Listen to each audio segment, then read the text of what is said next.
bit blinded here. What are you afraid of? You must be afraid of something. Everyone is afraid of something. What are you afraid of? My next speech. Your next Excellent. Water. Water. Okay. Good. Anyone else? What are you afraid of? Sickness. Sickness. Okay. Everybody has fears. Everybody's afraid of something. Whatever your fear is, you have a reaction to it. It's only natural. The reaction that you have is also depending on each and every person.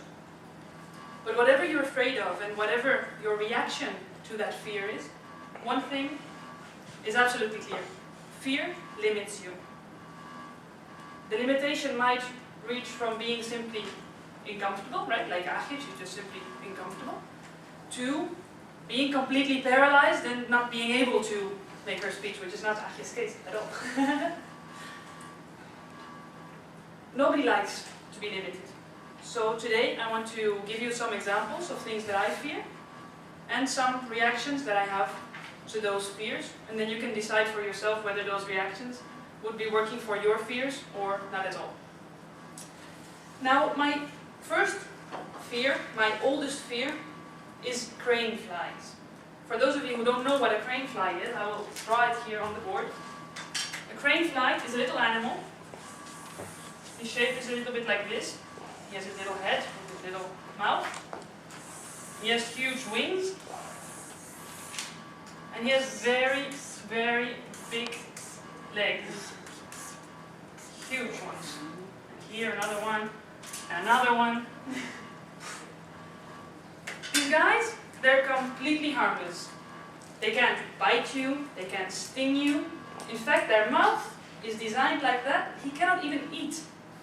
So he's born, he is a larva and he can eat, and then he transforms in this creature, and he cannot even eat. So in a couple of days he just starves and he dies, and that's it. He's also quite stupid, you know, like many insects, they love light and they fly to the light until it kills them. So this guy, you know, I really don't have any reason to fear him, but somehow I do. I'm terrified of these guys. Awful. Now, the first reaction someone can have to fear is denial, avoiding the fear. So what might happen is that at evening I want to go to bed and I go to the bathroom to brush my teeth. I open the door and crane fly, he's in there. So I slam the door and I stand there paralyzed. Then I start thinking, you know, do I really need to go to bed? It's not so late. I should wash my windows. They really need to be cleaned, like right now. I can wash my windows right now and I don't have to go in there to brush my teeth. It's not very effective, unfortunately, because at one point of time I'll need to go to bed, I'll need to go brush my teeth, and I can't avoid the crane fly any longer. So denial is not a good option to deal with your fear. A second option to deal with your fear is flight, to run away, to flee, to get as far from the thing as possible. Right? I might just stand here. What I did, in fact, was to move. Crane flies like this, they live mostly in the countryside, and also they need water. They need a lot of water so that they can put their babies in there and then they can live. So what I did, I moved to Barcelona. No countryside, no water, you know, no crane flies. Great, wonderful. Until I need to go back to Holland, and I need to get to my house there, open the door, and he's probably in there somewhere, still waiting for me. Or one of his great-great-great-grandchildren, but he'll be there.